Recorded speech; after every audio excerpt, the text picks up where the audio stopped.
Hi, I'm Zoe Trask, and you're watching Black Trojan Primetime.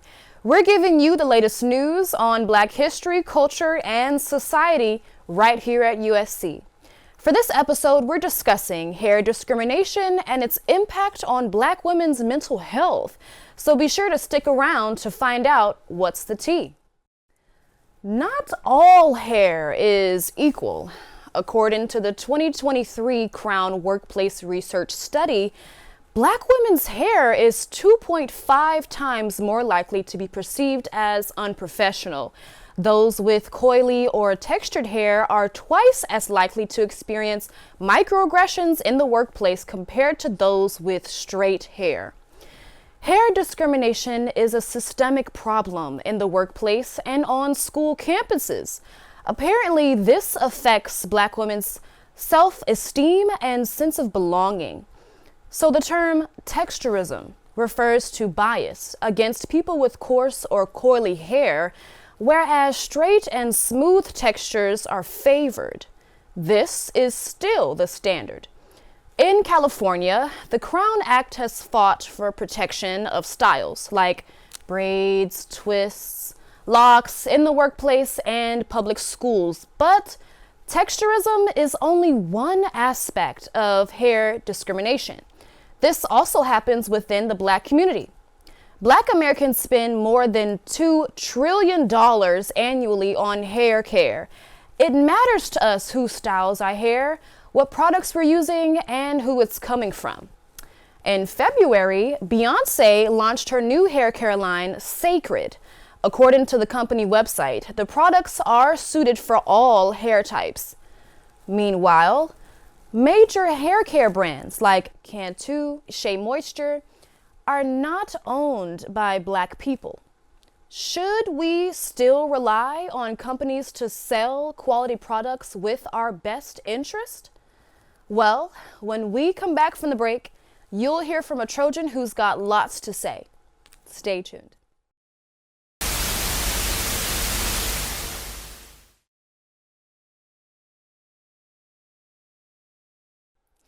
Welcome back to Black Trojan Prime Time. Here with me, I have Janelle Nwakuche. Thank you so much for joining me. Yeah, of course. Thank you so much for having me. Of course. So tell our audience a little bit about yourself. Okay, so I am Janelle Nwakuche, and I am a junior majoring in narrative studies and psychology.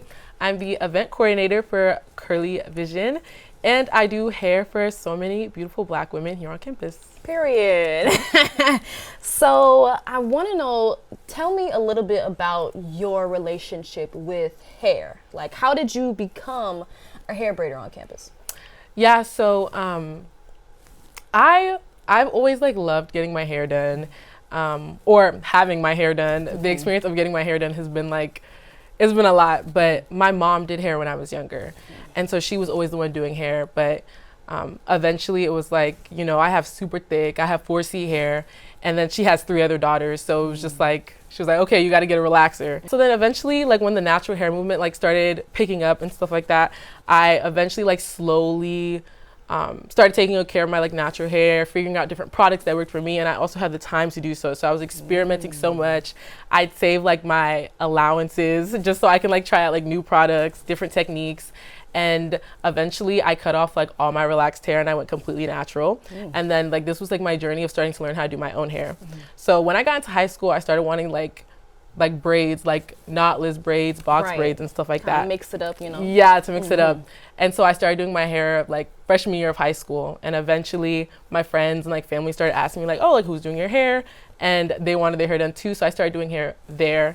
And then when I got here to USC as a freshman, I started doing hair on campus. Wow, yeah. As a freshman too, that's so dope. That's so dope. Thank you. I guess for me, when it comes to my relationship with my hair, when I was super young, I have type 4, maybe type B hair. And if you guys don't know, there's a system, right? A texturism system of the types of coils and curls that people may have.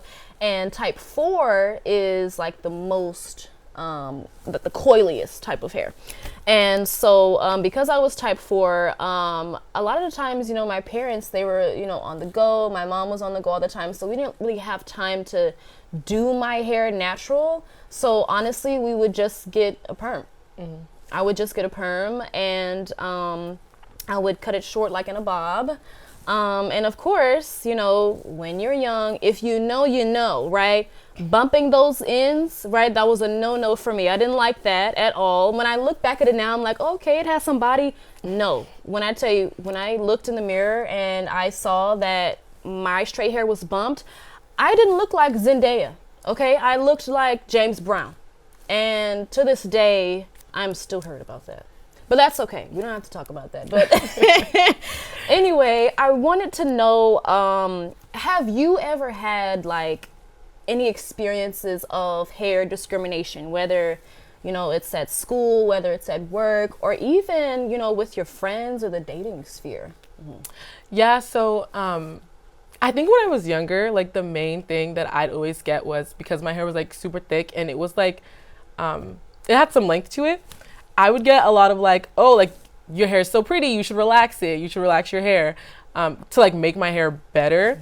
And so like at the time I didn't really think about it. I was just like, oh, okay, like one day maybe I'll relax my hair, and you know, and I did eventually. Because even when I was going natural, I always had like straight backs. Yeah, like when I first started out, because I didn't really have like the capacity to like have to like go through and make sure like my hair was moisturized every day, make sure it was like looking. Yep. See, and that's the thing. There's a trick to that. You know, if you do wear it natural, then you got to think about, you know, okay, if I wear it, like, let's say I do straight backs or something, then you got to think about how to keep that moisturized, right, over time. Or, you know, if you're doing a twist out, right, you got to find the right products. You got to have the right bonnet on. Right, try to make it stretch. It's a lot. And it's a lot of time it takes to stretch your hair out or detangle it, especially if you have, you know, a coily type. Yeah. Yeah, no.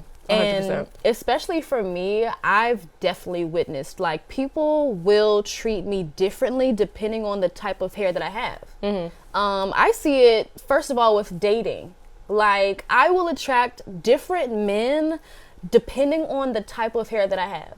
Like if I'm like, for example, if I'm doing like, cause I don't got no problem with a good bust down, you know, long, you know, 20 something, you know, inch every now and then, nothing wrong with that. But I noticed that it's the specific group of guys, like, for example, maybe like an athlete or something, or like, you know, a music artist, you know, a cool, you know, pretty boy. But then if I wear my natural hair, which is like, it's kind of short, it's a little like curly kind of fro thing going on, I'm attracting uncles. Okay, so in the workplace, it's definitely a different thing. Like, if I'm wearing my natural hair, I feel like more of my older peers, my supervisors, they respect me more. I noticed that. When you're wearing your natural hair? When I'm wearing my natural hair. Yeah. But I mean, when I get braids, I don't know, I guess I attract in between. Yeah. But definitely people will treat you differently. 100%. With hair. Yeah, no, like I noticed, when, to your comment about uncles. Yes. Anytime I have my natural hair in, I noticed that like I attract a lot of uncles or like older men, and they'll like come up like, you're doing a great job, Black Queen, like experiences like that. Yeah. And I noticed like, especially in the dating scene, definitely different hairstyles. You'll get a lot of different like demographics of people. 100%. Oh yeah. Yeah. Oh yeah. And especially if it's I attract more like non-Black people.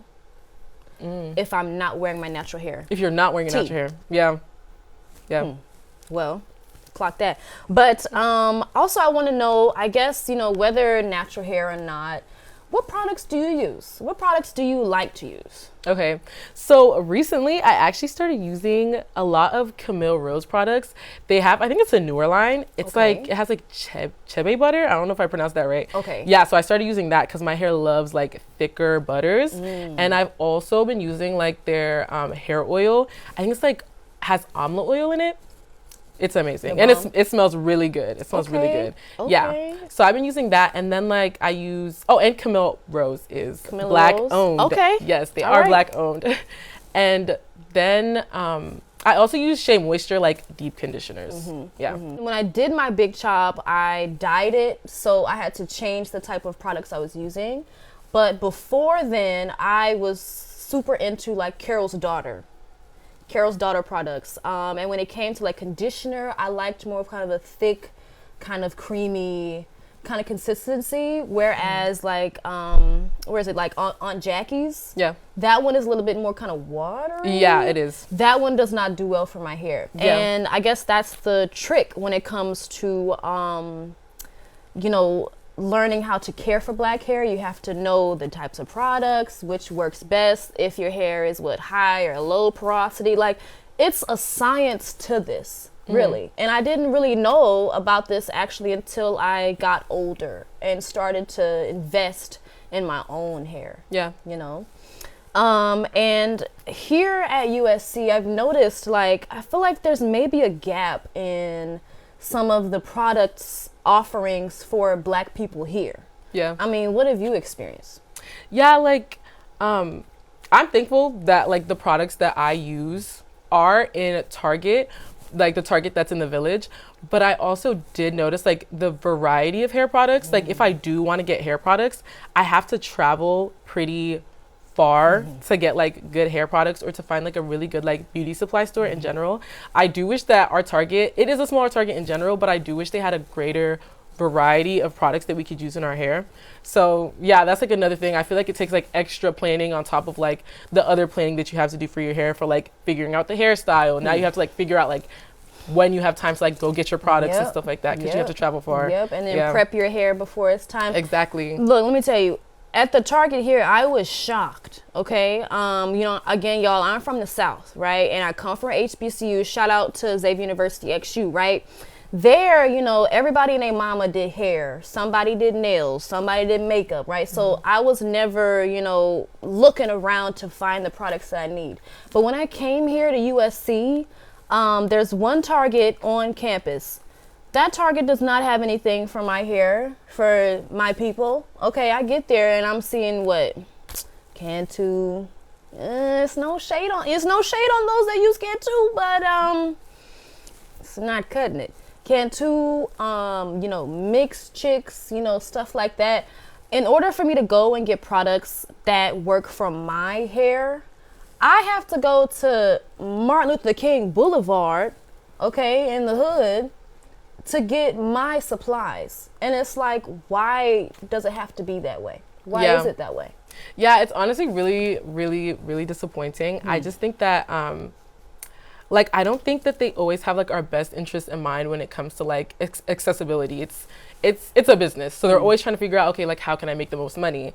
And then also I realized like around campus, the products are like at the Target, the products are upcharged. Yeah. No. To like crazy. $2, $3, $4. Like the products are more Insane. than like if you went to a Insane. different location.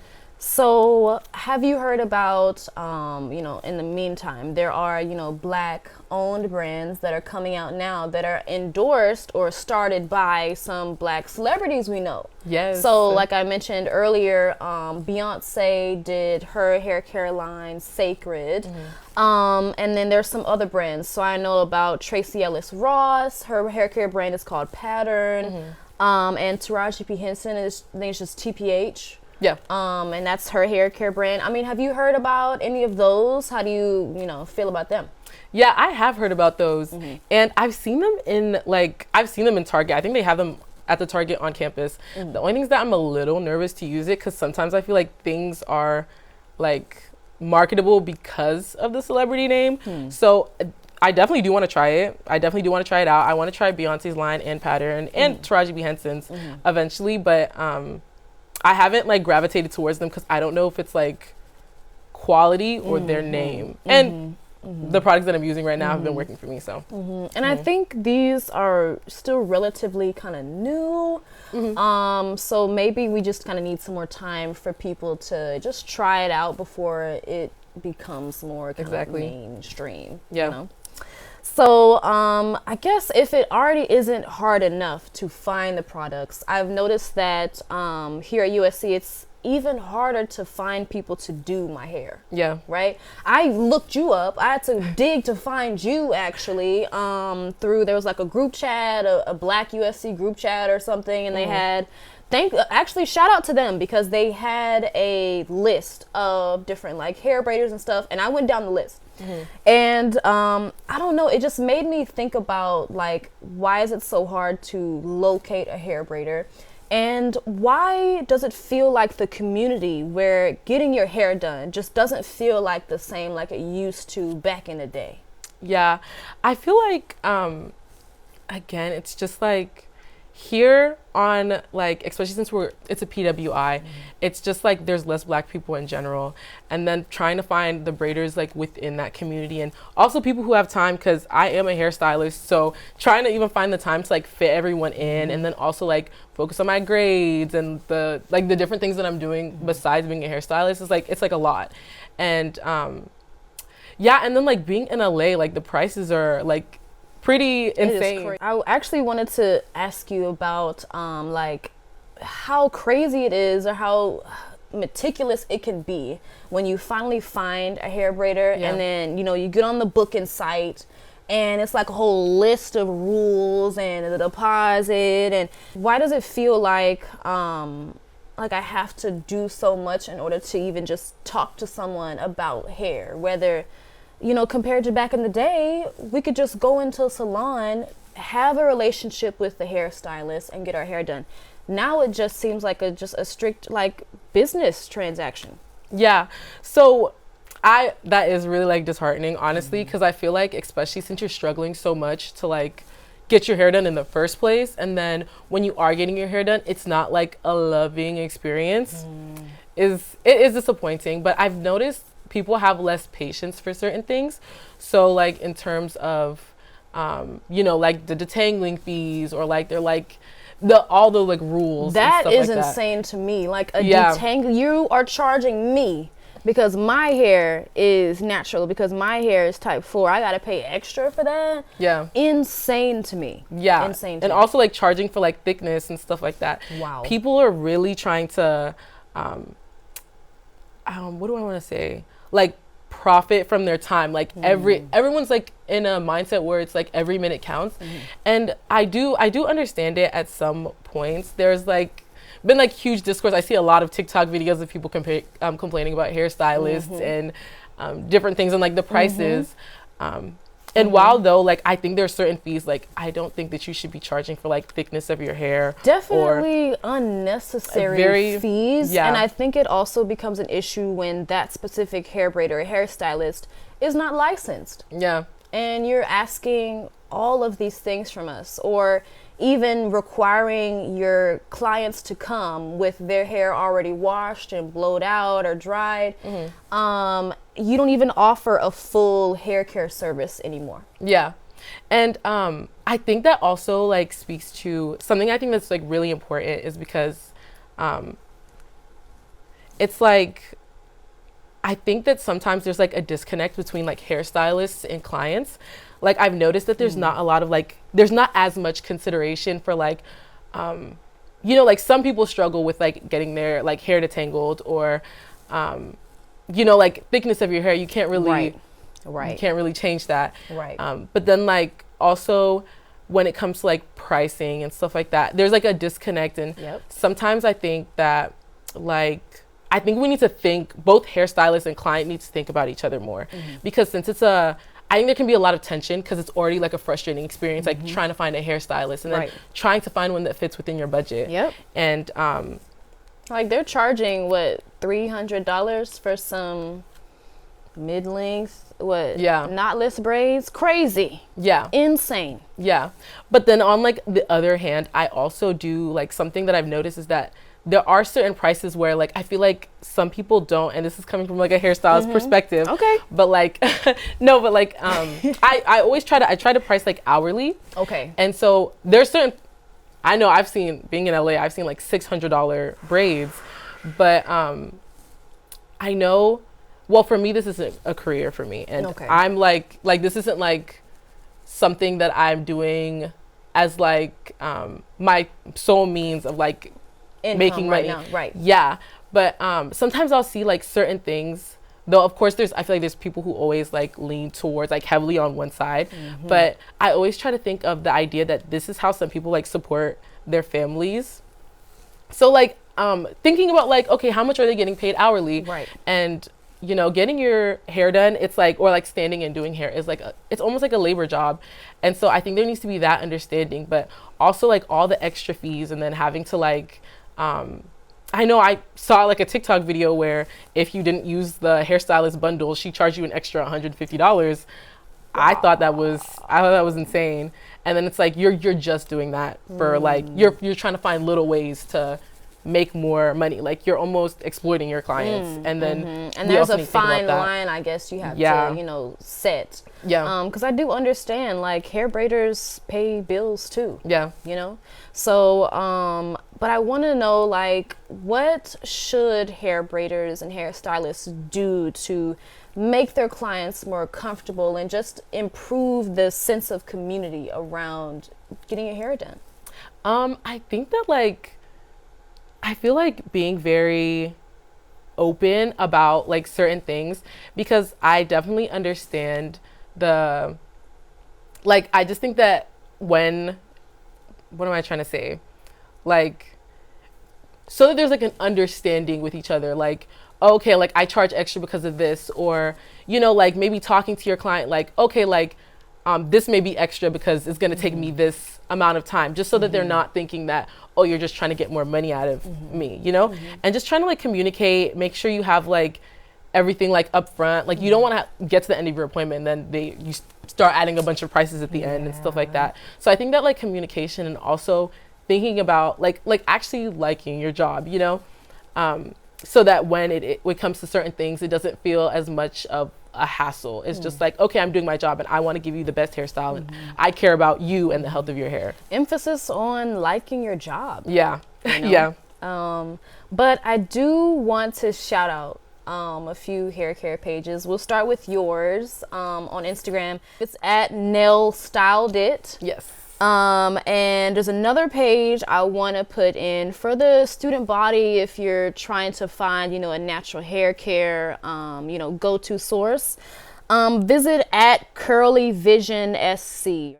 Yeah, so I'm the event coordinator. A really good friend of mine, Ifani, she created the club our sophomore year, and she's been doing such a great job. We're trying to come up with like a bunch of different events. We actually just got some coupon codes to some Black-owned beauty supplies. One of them is 15% off, the other is 20% off, and we'll be putting that in our link tree very soon. All right. Yes, and if you can't like afford to get your hair done, or you just want to learn how to braid in general, we're working on some like braiding workshops. So come to our meetings, have a good time, and like learn about your hair. It's a lot of fun. I've loved being a part of like the team. Okay, yeah. I love that. Well, you guys, you heard it here first. Please go check that out.